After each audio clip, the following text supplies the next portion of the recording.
Olá pessoal, sejam bem-vindos. Esse é o programa Apostila da TV Justiça. O meu nome é Valério Mazzuoli e eu sou professor na Faculdade de Direito da Universidade Federal do Mato Grosso, a UFMT, e também em São Paulo, na rede de ensino Luiz Flávio Gomes, a rede LFG. Esse programa é sobre um tema muito importante para nós e para os acadêmicos, que vai tratar do tema nacionalidade e cidadania, o direito da nacionalidade, e nós estamos aqui hoje recebendo nos estúdios da TV Justiça os alunos do UniCeub e também via web os alunos da Faculdade de Direito de São Bernardo do Campo. E eu, então, começaria pedindo aos alunos aqui do Estúdio de Brasília, do UniCeub, que se apresentassem, né, e dissessem o seu nome e o período em que estão na faculdade. Meu nome é Mariana Janela, estou no 10º semestre de Direito. Mariana, nosso amigo. Marcelo Gonçalves, também no 10º semestre. Marcelo no 10º, todo mundo se formando já. Stephanie Fernandes, 10º semestre. Stephanie, 10º semestre, o amigo. Diogo Esteves, no 10º semestre também. Também o Diogo no 10º. Fernanda Coelho, também do 10º semestre. E a Fernanda do 10º semestre. Portanto, então, já tiveram direito constitucional e também já tiveram direito internacional público. Então, já estão bem preparados para a aula de hoje. E aí um oi para os nossos amigos lá da Faculdade de Direito de São Bernardo do Campo. Como é que está aí, pessoal, no interior de Paulista? Olá, professor, tudo bem? Ok, perfeito, pessoal. Então é isso, os alunos apresentados aqui do UniCeub e lá de São Bernardo do Campo. E vamos começar então debatendo esse nosso tema, o tema da nacionalidade, né? Esse tema do direito constitucional internacional, direito da nacionalidade, né? Tanto esse tema como um outro tema que nós vamos tratar em outra aula, que é a condição jurídica do estrangeiro, esses dois temas compõem a figura do indivíduo no direito internacional público. O direito internacional, a sua parte geral, cuida basicamente de três coisas. Primeiro, a teoria geral do Estado, depois, a teoria das organizações internacionais e depois da pessoa. E aí, na pessoa, no estudo da pessoa, que se divide entre nacionalidade, que é o tema de hoje, e o outro tema, a condição jurídica do estrangeiro. Então, esse tema trata do indivíduo à luz da ordem, tanto constitucional, claro, mas também da ordem internacional. Por quê? Porque o Estado tem aquilo que nós chamamos, e que se conhece, jurisdição, iuris dicere, dizer o direito. E o Estado tem jurisdição sobre quem? Sobre os nacionais e também sobre os estrangeiros que estão no seu território. Daí esse tema nacionalidade importante, que é um tema que vincula a pessoa a um determinado Estado e, portanto, garante a essa pessoa aquele direito mais sagrado, o direito de proteção diplomática, o direito de ter a convivência cidadã dentro dessa ordem de direitos e garantias que o Estado atribui a todas as pessoas. Então, primeira coisa que nós temos que ver é o conceito de nacionalidade, né? O que é um nacional? Já se discutiu se nacionalidade é um vínculo apenas sociológico, nácio, vem da nação, se são pessoas que se conhecem pela mesma língua, origem comum, etnia, a mesma religião, ou se seria um vínculo apenas jurídico, isso deveria ser tratado pelo direito. Hoje já se diz, e isso já está bem firmado pela doutrina, de que a nacionalidade é um vínculo não só jurídico, mas também político. Então, é um vínculo jurídico-político que faz o quê? Que une determinadas pessoas, ligam essas pessoas a um determinado Estado. Né? A figura que é sempre do Estado, não é do país, não é de pátria, a figura é sempre estatal. E há duas modalidades de nacionalidade. Existem duas formas de se começar a entender o tema da nacionalidade. A primeira forma, né, é a nacionalidade originária. E a segunda forma, a nacionalidade derivada ou adquirida. Quando se começa a falar do tema nacionalidade, nós temos que entender bem essas duas divisões, para depois entendermos, claro, a nacionalidade brasileira, o que interessa mais a nós nesse encontro de hoje, entendemos bem essas duas divisões. Mas antes de entender essas duas divisões, temos que estancar também uma dúvida cruel entre todos os alunos. A diferença de nacionalidade para naturalidade. É muito comum nós chegarmos num órgão público e ter que preencher determinados formulários, né? E ali pergunta a sua naturalidade. E aí você coloca, eu no caso coloco naturalidade prudentina, Por que isso? Porque eu nasci em Presidente Prudente, no interior do estado de São Paulo. E aí a pessoa no órgão público fala, não, eu quero saber se você é brasileiro, estrangeiro. Então reforme o seu formulário e coloque a nacionalidade, não a naturalidade. O nosso tema é nacionalidade. Naturalidade, você é natural de onde? É o local físico onde a pessoa nasceu. Né? É apenas a cidade, onde, se houver, pode ter nascido no navio, onde a pessoa nasceu. Então isso é muito comum, não tem que ver uma coisa com a outra. Às vezes existe uma coincidência, você nasce em São Paulo, você é paulistano, na cidade de São Paulo, e também eventualmente brasileiro. Mas você pode nascer em Cuiabá, ser cuiabano e ter nacionalidade francesa, ter nacionalidade estadunidense, ter nacionalidade italiana. Então uma coisa não tem que ver com a outra, né? E você também pode ter naturalidade parisiense, porque nasceu em Paris, e ter a nacionalidade brasileira. Então, não confundir nacionalidade com naturalidade. Muito bem, quais são essas duas formas, essas duas espécies de nacionalidade, essa subdivisão? Primeira, a chamada nacionalidade originária. O que é a nacionalidade originária? Por conceito, nacionalidade originária é aquela que o indivíduo se vê atribuir ao nascer. Ou seja, ele não pediu, não foi atrás e não adquiriu. Ele ganhou pelo fato do nascimento. O indivíduo se vê atribuir ao nascer. No nosso curso de Direito Nacional Público, a gente dá esse conceito e vamos abrir esse conceito em duas outras modalidades. Então, essa primeira classificação já se subdivide em duas. Ora, se a nacionalidade originária é aquela que o indivíduo se vê atribuir ao nascer, isso pode ter acarretado para ele a nacionalidade de determinado estado, ou pelo fato mesmo do nascimento em determinado solo, e por isso que se chama de ius soli, que é o direito do solo, ou pela nacionalidade dos pais, à época do nascimento.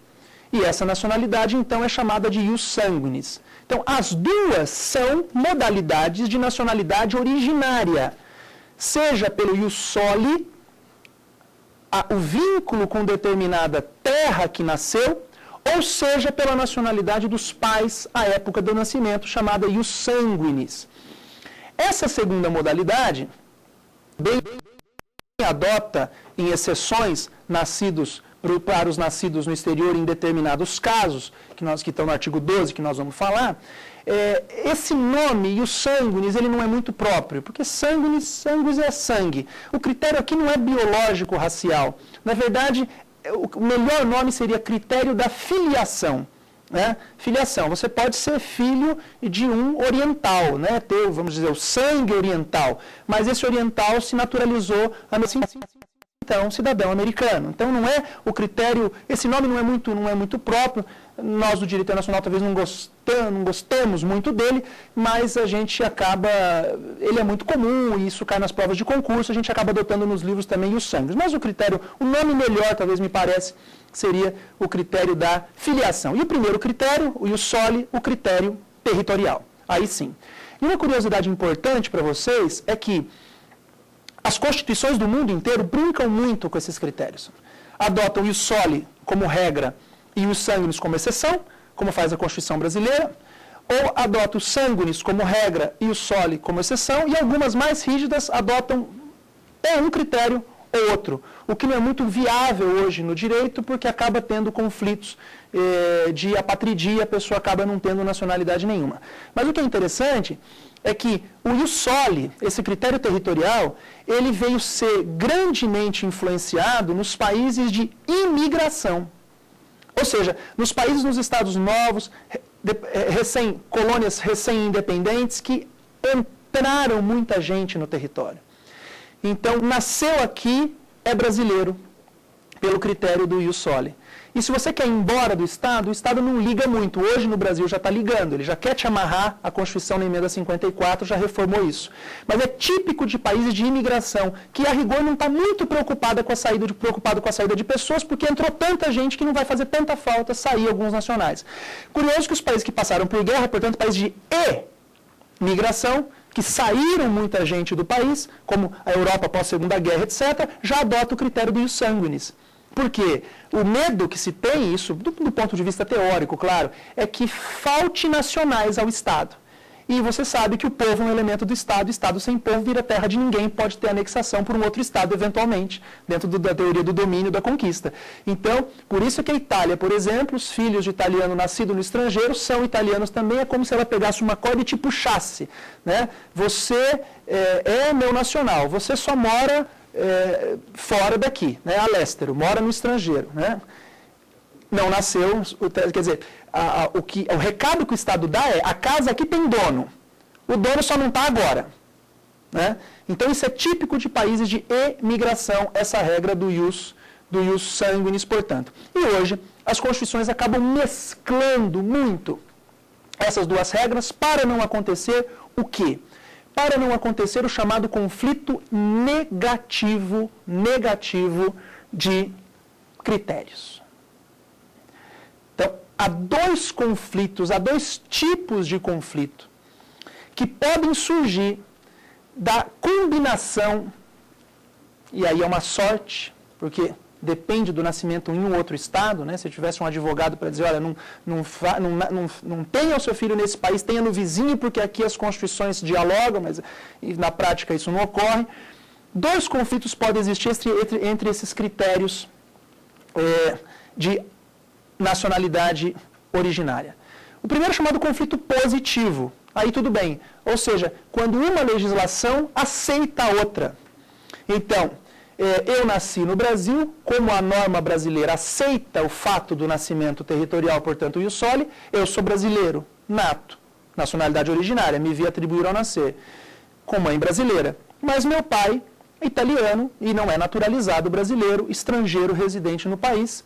A Itália aceita que os filhos de italiano sejam também nacionais italianos, portanto, ganhem a nacionalidade italiana, podendo ser até participar da vida política da Itália, vota, etc. Então, como não há conflito entre as normas, uma norma aceita a outra, existe um conflito positivo. Isso é muito legal, você ganha duas nacionalidades.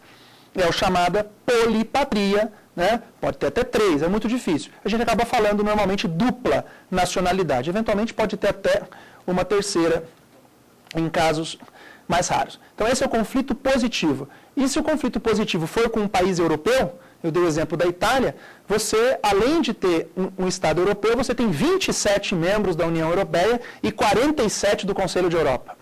Né? Então, esse passaporte é uma grande porta aberta para você, por isso que todos procuram a nossa advocacia especializada, dos internacionalistas, para conseguir ter esse vínculo com outros. É muito comum nos consulados consultar o advogado internacionalista, porque, olha, professor, eu quero tirar o meu passaporte, a minha avó é italiana, como é que eu faço? Exatamente para ter essa porta aberta. O que não é legal é o segundo conflito. O segundo conflito é o conflito negativo. E aí, uma legislação exclui a outra. Por exemplo, e aqui eu estou dando um exemplo hipotético até 2007 no Brasil, vamos entender que a Constituição brasileira só tratasse do ius soli, tá? Não é o caso hoje no Brasil, mas apenas para entender a aula. Nascidos na Suíça, só são suíços se filhos de suíços. Né? Nascidos na Alemanha, nascidos no Japão, só são alemães ou japoneses se filhos de japoneses, por exemplo. Então você, filho de brasileiros que estão lá ou a passeio, ou fazendo um curso, enfim, numa atividade privada, que não esteja em atividade oficial do Estado, tem o seu nascimento na Suíça. Já não é suíço, por não ser filho de suíço, filho de 2 brasileiros. E aí vai ler a regra da Constituição brasileira, e a regra da Constituição brasileira diz que são brasileiros os nascidos na República Federativa do Brasil. Fiquemos com essa hipótese, entenderam? Já não é suíço. Teria 50% de chance de ter a nacionalidade do Estado dos pais. E já não tem a segunda nacionalidade. Tem o quê? Não tem nenhuma. Isso, então, vem a outra é polipatria. Essa é a partícula grega de negação. Apatridia. Ou apatria. Na expressão alemã, né, chamada de heimatlos, heimatlose, heimatlose no português, heimatlose, sem pátria, sem nacionalidade, os heimatlos, o Instituto da Heimatlose, heimatlose a gente fala.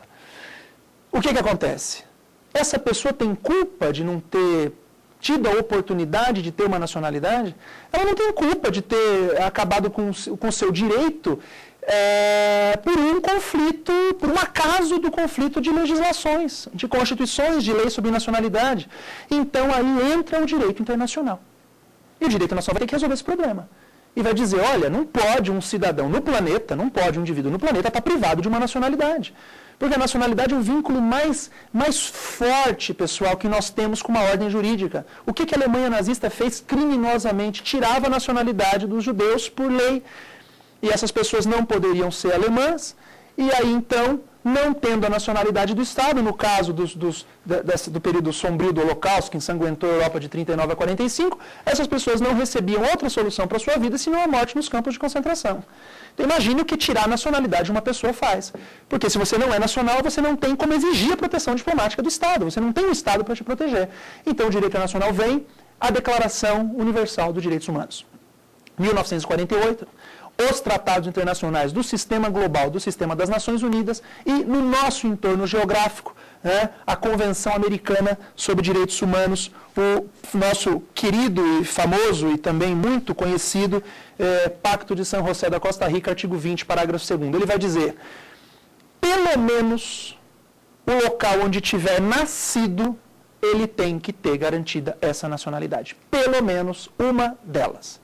Então, dentro dessa regra da Convenção Americana sobre Direitos Humanos, dentro dessa regra do Pacto de San José, se todos os Estados americanos ratificassem a Convenção, eu garanto para vocês que não teria apatria, não teria apatridia em nenhum país do continente americano, porque é impossível os Estados teriam que aceitar a regra da Convenção Americana.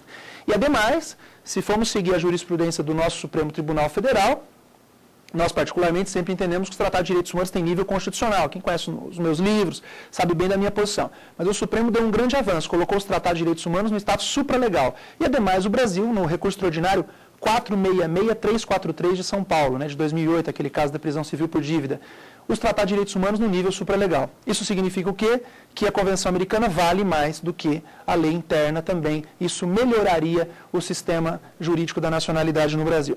Muito bem. Então, tendo esses dois critérios, o Brasil adota os dois onde? No artigo 12 da Constituição. E o artigo 12 vai dizer o quê? O artigo 12 vai colocar dois incisos. O primeiro vai tratar dos brasileiros natos e o segundo vai tratar dos brasileiros naturalizados. Aqueles que adquirem, aí sim a segunda modalidade, adquirem a nacionalidade por meio de naturalização. Então, a primeira modalidade é a nacionalidade originária, que eu falei para vocês, se divide em soli e sanguis. A segunda é essa, a adquirida. A adquirida, aquela que se por meio de naturalização. Ambas estão em um só artigo da Constituição brasileira. Isso é importante frisar e gravar. A Constituição trata em um artigo as duas. Inciso 1º, a nacionalidade originária, as regras soli e sanguis, e o inciso 2º, a nacionalidade derivada ou a naturalização.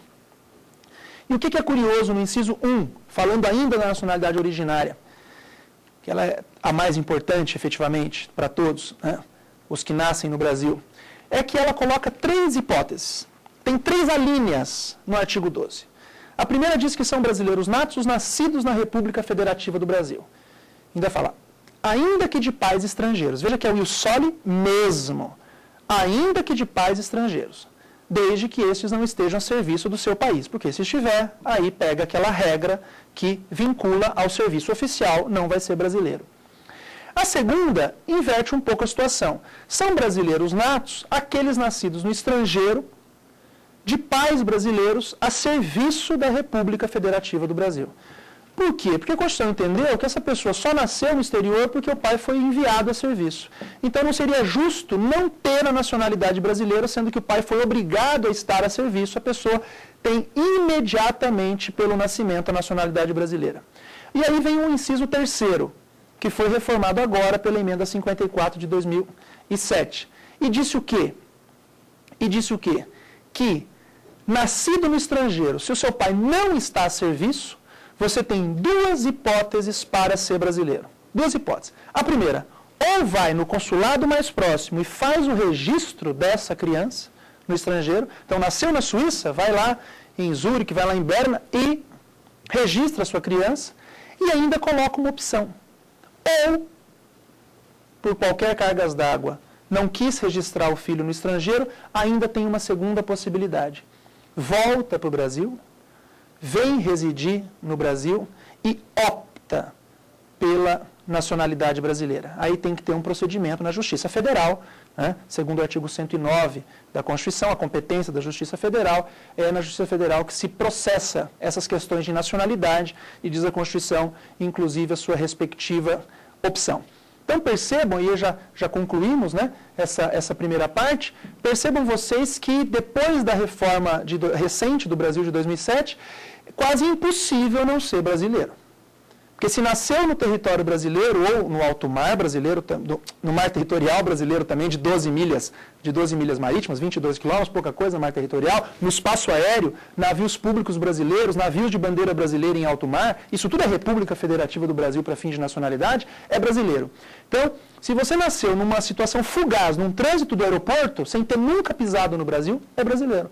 Quantas mães saem da Bolívia, vão até o estado de Mato Grosso, têm ali os seus filhos e voltam. Essa criança vai ter dupla nacionalidade. E professora, ela pode ter RG brasileiro, pode um dia ser presidente da República? Perfeitamente. A Constituição não coloca nenhuma condição. Pisou aqui, é brasileiro. Né? Nascidos, estando o pai a serviço ou não, agora são brasileiros também, inclusive com esse procedimento mais facilitário, que é o registro dessa criança nos consulados no exterior. Então, essa foi brevemente esse panorama geral do tema nacionalidade e de onde ele está tratado na nossa Constituição brasileira. Então, encerramos assim esse primeiro bloco desse nosso encontro aqui do Apostila. Estamos de volta então aqui no Apostila com a nossa aula sobre nacionalidade brasileira, temas envolvendo a nossa cidadania. Agora nós vamos então às dúvidas dos nossos alunos. Eu começaria com o pessoal aqui do Uniceub e começaria então pela Mariana. Professor, a pergunta é, o filho estrangeiro adotado por brasileiro, ele ganha nacionalidade brasileira? Essa é uma grande pergunta e é uma celeuma na doutrina. Eu, particularmente, tenho, no meu livro, tenho um posicionamento e o Supremo também tem o mesmo posicionamento, é um convencimento meu, né? E o Supremo Tribunal Federal tem essa mesma posição no Brasil. Qual é? Ainda que se discuta que os filhos adotados, ainda que não se discuta, claro, que os filhos adotados têm os mesmos direitos civis, né, que os filhos havidos na constância do casamento, isso hoje no direito internacional já é muito claro e o Supremo também está tendo esse posicionamento. Essa igualdade de direitos, né, entre filhos adotados e filhos havidos na constância só serve para fins civis, pessoal. Portanto, não abrange o direito à nacionalidade.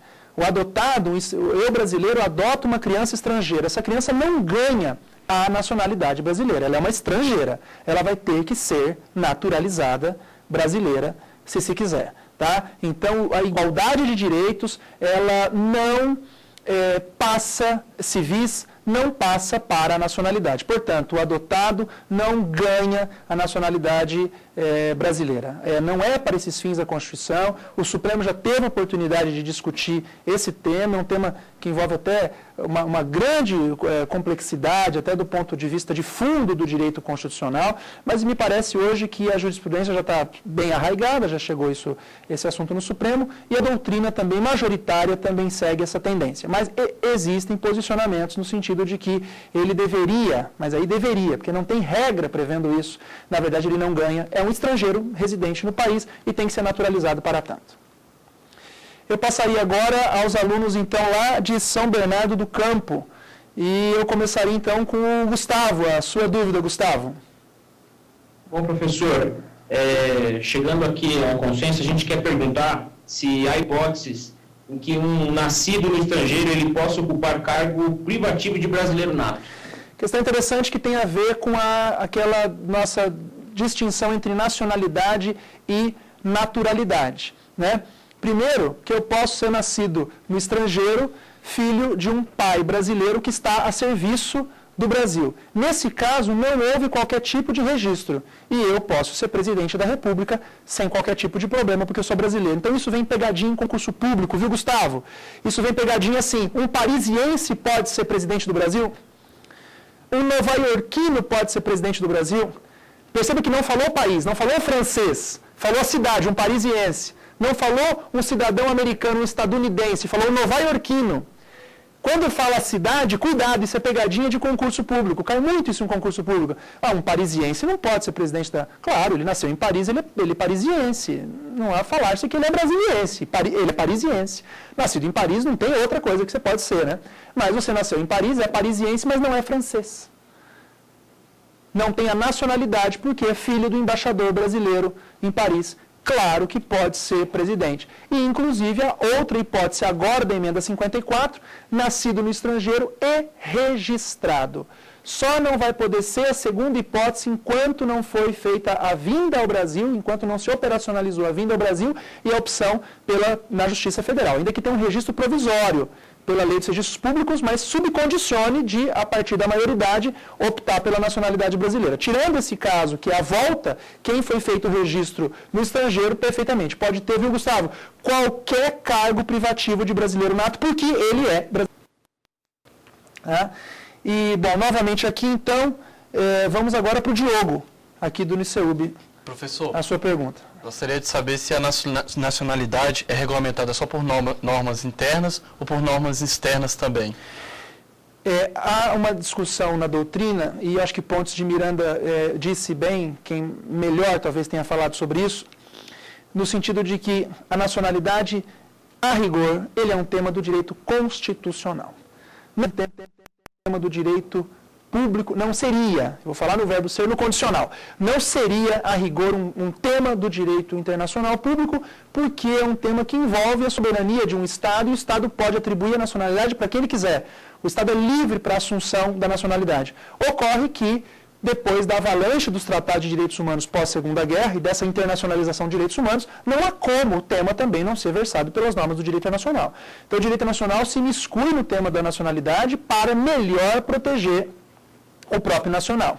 Então, nesse caso da patria ou da patridia, claro que as normas internacionais vão regular. E regulam mesmo, desde a Declaração Universal até os tratados do âmbito global e também aqui no nosso sistema interamericano, a Convenção Americana sobre Direitos Humanos. Eu diria para vocês que hoje as duas normas dialogam muito bem, os dois direitos, o direito interno e o direito externo. Agora, se você pega uma doutrina mais antiga, ela vai falar que a nacionalidade é um tema só do direito constitucional, o direito internacional não tem que se meter nesse problema. Não. Hoje em dia, os tratados de direitos humanos estão aí para proteger, para não deixar uma pessoa não ter a nacionalidade, portanto, deixar uma pessoa sem a proteção do Estado em caso de uma necessidade de proteção diplomática.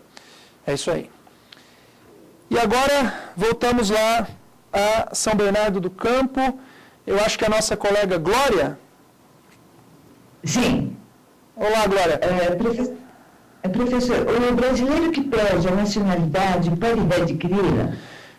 Pode perfeitamente readquirir a nacionalidade.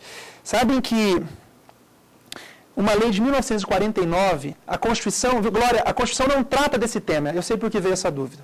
A Constituição trata da perda da nacionalidade brasileira. E diz que o brasileiro, o naturalizado, perde quando tem sentença judicial por atividade nociva ao interesse nacional. Isso também é um conceito perigoso, né? Porque o que é nocivo num governo não é em outro. Isso é muito criticado, né? Tem uma crítica ótima do professor Celso Laffer a esse respeito, mas enfim, está na Constituição, ou também perde se naturaliza em outro país, naturalização voluntária, quer dizer, eu não quero ser brasileiro, eu quero ser alemão, e me naturalizei na Alemanha. Perde. Ele pode readquirir? Pode. Está no artigo 36 da Lei 818 de 49, que era a antiga norma, o Estatuto do Estrangeiro Brasileiro, que foi revogado e ele sobrevive nesses míseros artigos. Um é esse, o artigo 36, e ele pede a requisição. E pegando o gancho na questão da Glória, uma pergunta que sempre vem, qual status que ele volta? Há doutrinadores, mas aí são minoritaríssimos, né? Que dizem que volta com o mesmo status. Se era brasileiro nato, perde a nacionalidade, pede a requisição para o ministro da Justiça, volta como brasileiro nato. Como que uma pessoa que deixou de ser brasileiro, se entregou à nova pátria, volta e pode ser presidente da República? Uma pessoa que deixou de ser nacional. Não pode existir isso. Não tem coerência. É claro que o status é outro. Se você era brasileiro nato, perdeu, você volta como naturalizado. Claro, uma naturalização mais facilitária, não tem procedimento, não tem todo aquele procedimento técnico, inclusive judicial, para isso. Não tem, é um ato do ministro da Justiça, você volta mais facilitadamente. E se era naturalizado, volta como renaturalizado. Renaturalização. Portanto, você era brasileiro nato, se naturalizou na Alemanha, perdeu a nacionalidade brasileira, porque não quis ser brasileiro, se arrependeu, vai voltar a ser brasileiro naturalizado. Não vai poder ter cargo privativo de brasileiro nato. Tá? Essa é a maioria da doutrina. Há doutrinadores que dizem que voltam, um ou dois, que voltam com o mesmo status. O professor José Afonso da Silva é um deles. Fala isso em 2 linhas do seu curso de Direito Constitucional Positivo, volta com o mesmo status. Né? Com todo respeito pelo queridíssimo amigo e professor José Afonso, nesse sentido nós não podemos concordar. E a doutrina do direito internacional também é unânime nesse aspecto de que ele volta com um status diferente. Ele volta com um status para menor. Exatamente porque deixou de ser brasileiro um dia, eu não posso admitir que alguém que é estrangeiro volte como brasileiro nato. Né? E agora nós voltamos aqui para o Uniceub. Vamos para a Stephanie. Professor, eu queria saber por que a emenda 54 alterou a letra 6, inciso 1 do artigo 12 da Constituição. A emenda 54. Olha, a Constituição, eu então vou contar uma historinha do direito constitucional para vocês. Essa é a segunda modificação. A Constituição de 88 veio e disse: se você não está a serviço, se você não é embaixador, se você não é diplomata, se você não está a serviço do país e teve o seu filho no exterior, registra o seu filho lá. Mas a emenda 54 não falou isso? Falou, pessoal. Voltou ao texto praticamente. Demandaria uma explicação aqui um pouco mais complexa sobre isso. Recomendo ler o nosso curso de Direito Nacional Público da editora RT. O tema da nacionalidade. Voltou. A Constituição foi alterada em 1993, com aquela emenda, em 94, com aquelas emendas de revisão, né, que é aquela revisão mais facilitária, sessão unicameral por maioria absoluta que se faz, e foi alterada para falar, não, se quiser ser brasileiro, volta, vem residir no Brasil e ainda tem que gastar um dinheiro até com advogado, vai à Justiça Federal e faça a opção. Mas por quê? Meu filho vai ser apátria, ele não quer voltar para o Brasil, eu moro na Suíça, eu quero continuar morando na Suíça, eu não quero residir no Brasil e quero que ele seja brasileiro. A Constituição foi reformada, não se sabe por quê. Olha aqui o tipo de emenda, que não é nem uma remenda, né? Se a gente puder fazer essa brincadeira, mas não é triste. A Constituição foi emendada em 93 para não servir de nada. E em 2007 chegou-se à conclusão que o texto original era melhor. Então o que fez o texto? Voltou praticamente ao texto original. Ele só colocou a maioridade. Dizia, são brasileiros natos nascidos no estrangeiro, filho de pai ou mãe brasileira, que venham residir no Brasil e optem em qualquer tempo pela nacionalidade brasileira. E o Supremo sempre entendia que esse em qualquer tempo era a partir da maioridade. Isso era jurisprudência. Então o que mudou? A emenda veio e falou, a partir da maioridade, adquire a nacionalidade brasileira. Né? A qualquer tempo, a partir da maioridade, faz a opção, né, no caso, pela nacionalidade brasileira. A única coisa é que colocou expressamente o que já vinha na jurisprudência. Tirando isso, essa palavra maioridade não constava do texto anterior, falava em qualquer tempo, voltou praticamente a mesma redação do texto original. Isso é um recado para os nossos parlamentares, para que estudem um tema para que se possa modificar direito a Constituição e não fazer uma outra emenda para voltar ao texto original. Olha o colapso desse... Agora arrumou o problema e não vai ter mais brasileiro apátrida no exterior. Ok, Stephanie? E agora vamos para a última questão e convido então lá de São Bernardo a nossa amiga Marcela para que possa perguntar a sua dúvida. Professor, aqui a nossa dúvida é: se o brasileiro naturalizado pode ter direitos políticos no Brasil? Mas, claro, o brasileiro naturalizado é brasileiro. Não há diferença alguma entre brasileiro nato em termos de direitos políticos e brasileiro naturalizado. O que não vai poder é ter os cargos privativos de brasileiro nato.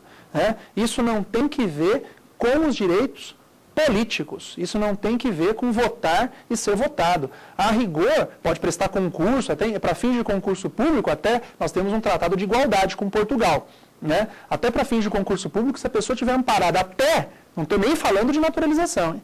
Estou falando de estrangeiro mesmo português. Até se ela estiver amparada pela Convenção da Igualdade, ela pode prestar concurso para a Justiça Federal, ela pode prestar concurso para a magistratura, para o Ministério Público, pode assumir cargo público no Brasil, não há problema alguma. Então, nem se diga os naturalizados. Então, o que eles têm é alguns direitos a menor, mas que não tem a ver com direitos políticos, como, por exemplo, ele pode ser extraditado, né, por crimes cometidos antes da naturalização ou por comprovado tráfico ilícito de entorpecentes. São alguns exemplos que o brasileiro nato jamais poderia ser, né? Mas pode sim, tem os direitos sim.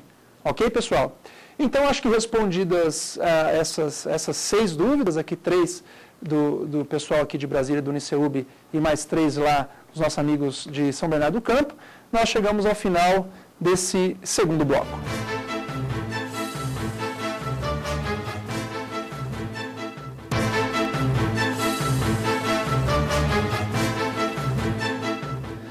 Estamos de volta, vamos agora ao terceiro e último bloco do programa, e agora é a hora do nosso quiz jurídico, né, em que os alunos vão ser sorteados aí com 2 obras jurídicas, e os nossos colegas, se me permite, eles vão marcar as respostas certas aqui nesse controle, e vamos ver quem é que sai melhor aqui dos alunos do Uniceub.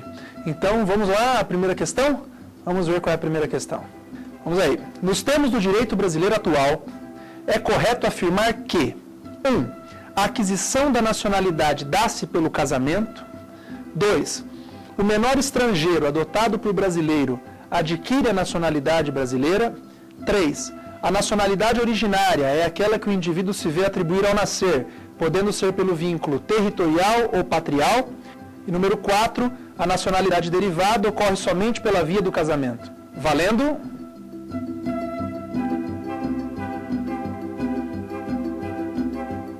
Então vamos à resposta certa? A resposta certa é número 3. A nacionalidade originária é aquela que o indivíduo se vê atribuir ao nascer, podendo ser pelo vínculo territorial, ius soli, ou patrial, o ius sanguinis. Então vamos à próxima pergunta? Vamos lá. Com relação aos princípios gerais da nacionalidade, é correto afirmar que é discricionário dos estados privar alguém da sua nacionalidade. A nacionalidade rege-se pelo princípio da efetividade. A nacionalidade dá-se apenas pelo ius soli. A nacionalidade originária é aquela que se adquire por naturalização. Valendo?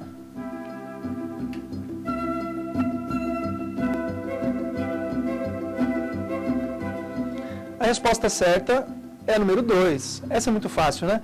A nacionalidade rege-se pelo princípio da efetividade. Sempre foi esse princípio o grande causador do princípio da teoria da nacionalidade, né? É aquele vínculo efetivo. Nacionalidade, ela sempre vai se dar por esse vínculo efetivo. O vínculo efetivo tanto no ius soli como no ius sanguinis, e inclusive para efeitos da naturalização. Quer dizer, é exigido para aquele estrangeiro que quer se naturalizar brasileiro que tem um mínimo de efetividade, que tem um mínimo de conhecimento em relação à nossa, entre aspas, brasilidade, né? Então, por isso que é esse princípio, o princípio da efetividade, o princípio da condição efetiva, da permanência efetiva, é um dos grandes princípios regentes do Instituto da Nacionalidade.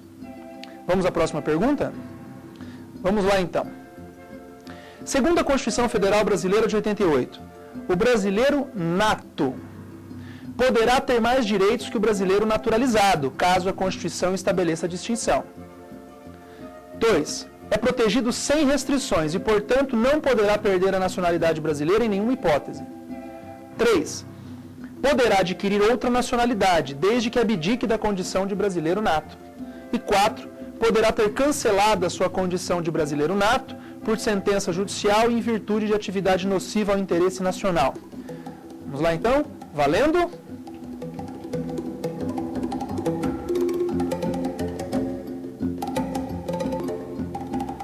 Ok, então vamos lá, a resposta certa. Resposta número 1. Claro que ele poderá ter mais direitos que o naturalizado. Pode ser presidente da República. Né? O naturalizado não, caso a Constituição estabeleça distinção. Se a Constituição não estabelecer, os direitos todos são iguais. Ok? Vamos à próxima questão, então. É correto afirmar que denomina-se nacionalidade primária aquela que resulta do fato do nascimento. A nacionalidade secundária, também chamada de adquirida, resulta ou do nascimento ou de manifestação de vontade, voluntária.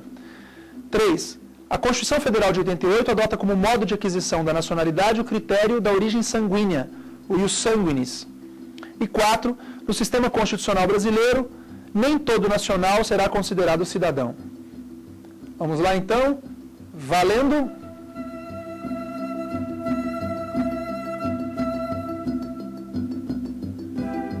Ok, então vamos lá, a resposta certa. Resposta certa, número 1. Nacionalidade, denomina-se nacionalidade primária, aquela que resulta do fato do nascimento. Todas as outras, muito erradas, né? Adquirida não pode resultar do nascimento. A Constituição não adota como modelo de aquisição da nacionalidade critério sanguinis. Esse é uma espécie da nacionalidade originária, é a naturalização, o modo de aquisição da nacionalidade, não tem nada que ver uma coisa com a outra. E no sistema constitucional, nem todo nacional será considerado cidadão. Claro que a cidadania é um conceito que envolve o tema também da nacionalidade. Não se pode tirar a cidadania, a condição de se ter direitos dentro do Estado democrático, fazendo diferenciação em relação a nacionais. Claro que eles têm a mesma cidadania, a mesma condição de ter direitos e também responsabilidades. Vamos à próxima? Dadas as assertivas, verifique a correta. Matéria referente à nacionalidade e à cidadania pode ser objeto de lei delegada. Somente o brasileiro naturalizado pode perder sua nacionalidade em virtude de atividade nociva ao interesse nacional por sentença judicial. Não pode haver distinção entre brasileiros e estrangeiros, inclusive para efeitos de condição de elegibilidade, com base no princípio da igualdade.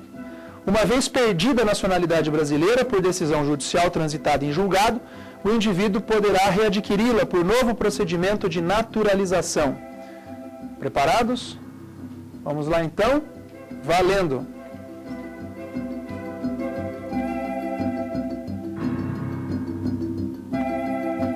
Então vamos lá, a resposta certa? Resposta certa, número 2. Somente o brasileiro naturalizado pode perder a nacionalidade em virtude de atividade nociva ao interesse nacional por sentença. O nato não perde a nacionalidade por esse meio, por esse expediente. E depois também, as outras não pode ser objeto de lei delegada. A lei delegada não pode regulamentar esse assunto. Estrangeiro não tem condição de elegibilidade, não é por causa da igualdade que o estrangeiro vai votar, não é? Não tem direitos políticos no Brasil estrangeiro. E uma vez perdida a nacionalidade brasileira por decisão judicial, o indivíduo poderá readquiri-la por novo procedimento de naturalização. Não, é aquilo que eu expliquei, é um procedimento mais facilitário, que não é um procedimento tecnicamente de naturalização. A resposta certa, número 2. Vamos à próxima. A Constituição de 88, em relação à nacionalidade, determina que perde a nacionalidade brasileira aquele que adquirir outra nacionalidade sem exceções. É considerado brasileiro nato a pessoa nascida na República Federativa do Brasil, ainda que de pais estrangeiros a serviço do seu país. Os estrangeiros aqui residentes há mais de 5 anos ininterruptos e sem condenação penal podem requerer a cidadania brasileira. É brasileiro nato aquele nascido no estrangeiro de pai ou mãe brasileira, desde que qualquer deles esteja a serviço da República Federativa do Brasil. Preparados? Vamos lá? Valendo!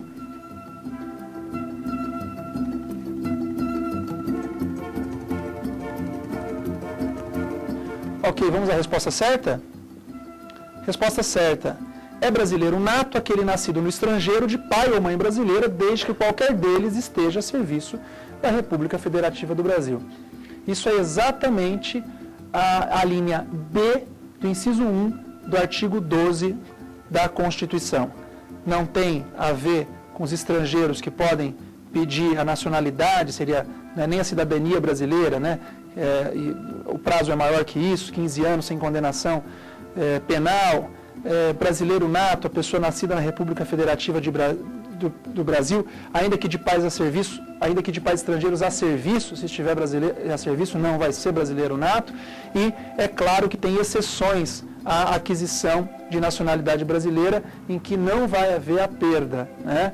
As exceções estão na Constituição, quando você vai, por exemplo, você se naturalizar no estrangeiro para poder exercer direitos civis. Acontecia isso muito com os brasileiros que iam trabalhar fora e eles acabavam, por uma obrigação, por uma contingência de ter que ter dinheiro para sustentar a família, eram obrigados a se naturalizar e perdiam a nacionalidade brasileira. Ora, esse estrangeiro, muitos que iam trabalhar em empreiteiras, fazer estradas, até em países do Oriente Médio, não tem a ideia de ficar, não está se naturalizando para ficar lá nesses países. A ideia dele é voltar para o Brasil, ele só está querendo implementar financeiramente o seu salário, portanto, colocar aí o leite das crianças em casa, a ideia é sempre voltar. E seria uma injustiça perder a nacionalidade brasileira por esse fato. A Constituição corrigiu esse grande equívoco que também havia no direito brasileiro. Vamos lá, próxima? Em relação à nacionalidade do candidato, identifique a opção correta. Um cidadão português que goze do Estatuto da Reciprocidade pode ser candidato a presidente da República. São considerados eleitores os brasileiros naturalizados, desde que residentes há mais de 10 anos no Brasil. Brasileiro que se naturalizar alemão em virtude de imposição legal na Alemanha perde a capacidade eleitoral passiva. Cidadão brasileiro nascido no exterior e registrado no consulado pode ser candidato a presidente da República. Vamos lá, valendo.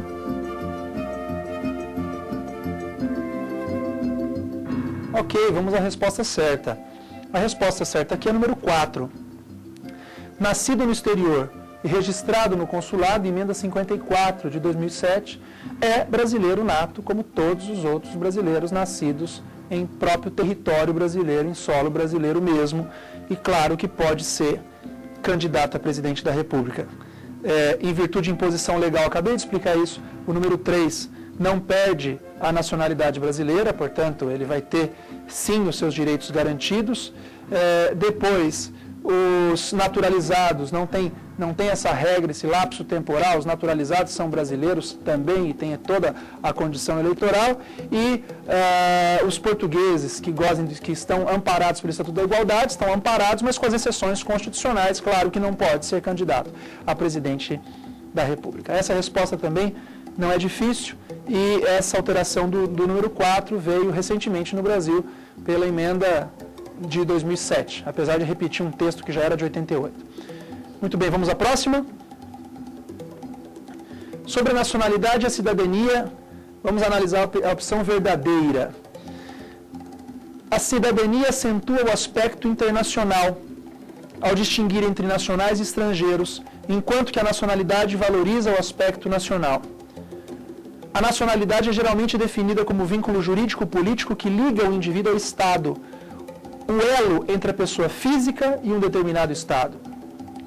O conflito negativo entre critérios ius soli e ius sanguinis faz surgir a figura da dupla nacionalidade ou polipatria. E o conflito positivo entre o soli e o sanguinis faz surgir o fenômeno da apatria. Qual a resposta certa aí? Vamos lá, preparados? Valendo!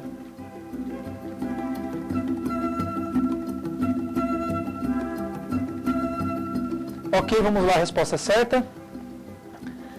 O conceito que nós trabalhamos, né? Nacionalidade é o vínculo jurídico-político. Explicamos isso hoje. Não é só político e nem só jurídico, é jurídico-político.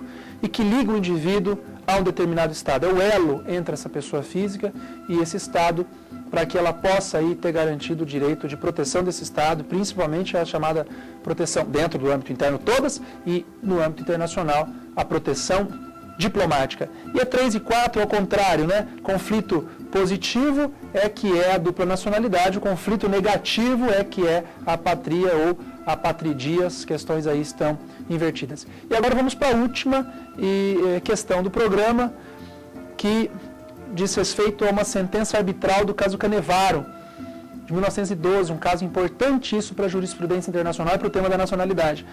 E lá ficou assentado o quê? A proteção diplomática do apátrida pode ser exercida por qualquer Estado que a tanto se disponha. Uma organização internacional tem legitimidade para exercer a proteção de um funcionário seu, mesmo contra o respectivo Estado patrial. Nenhum Estado pode exercer a proteção diplomática de um nacional seu contra Estado do qual a mesma pessoa tenha também a nacionalidade. E por último, nenhum dos Estados de que é nacional o indivíduo pode defendê-lo contra um terceiro Estado. Uma questão um pouquinho mais complexa. Vamos lá? Valendo.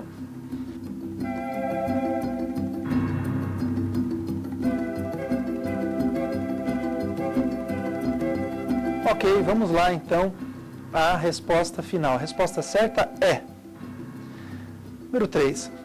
Nenhum Estado pode exercer proteção diplomática de um nacional seu contra o Estado do qual a mesma pessoa tenha também a nacionalidade. Eu preciso explicar esse caso para vocês, porque não é tão simples assim entendê-lo. Ele demandaria um estudo, todo um conhecimento histórico do que foi o caso Canevaro, né? Esse Rafael Canevaro, nascido no Peru, e o Soli, e filho de italiano, e o Sangues, dupla nacionalidade, portanto. E ele foi pedir a proteção, teve um fato no Peru, e entraram com várias execuções, várias medidas tomadas de bens contra ele. E o que ele pensou? Ele falou: olha, eu sou peruano e sou italiano. Então, já que eu estou tendo uma expropriação de bens que eu acho injusta, eu vou pedir a proteção da Itália. Eu também sou italiano, bateu as portas da Itália. A Itália veio me proteger.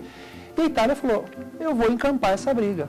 O meu cidadão, o meu nacional, está sendo prejudicado no Peru, do qual ele também é nacional.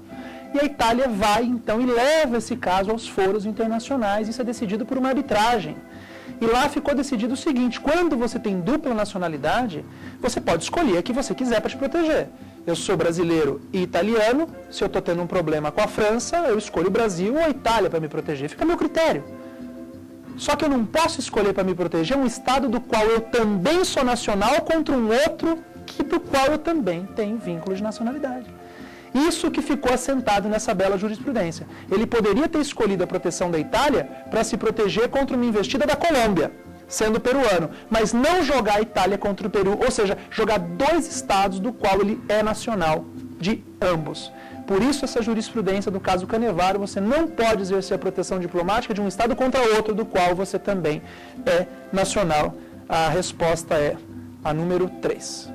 Bom, e agora nós vamos para o vencedor ou vencedora aqui do nosso quiz jurídico, né? E a informação que me chega é que é uma vencedora, né? A vencedora foi a Mariana. Meus parabéns. Obrigada. Mariana, eu vou te entregar os 2 livros aqui. Obrigada. Meus parabéns pela vitória no quiz jurídico. E o pessoal lá de São Bernardo, como é que será que foi no quiz? Houve um empate aqui, professor. Ah, houve um empate. Tá bom, então. Nós vamos ter que desempatar isso aí numa visita nossa aí a São Bernardo. Pessoal, esse foi mais um programa Apostila sobre o tema da nacionalidade, da cidadania e da nacionalidade brasileira. Eu sou o professor Valério Mazzuoli, da Universidade Federal do Mato Grosso, da Faculdade de Direito e também da Rede de Ensino LFG em São Paulo. Foi um prazer imenso estar com vocês e até breve.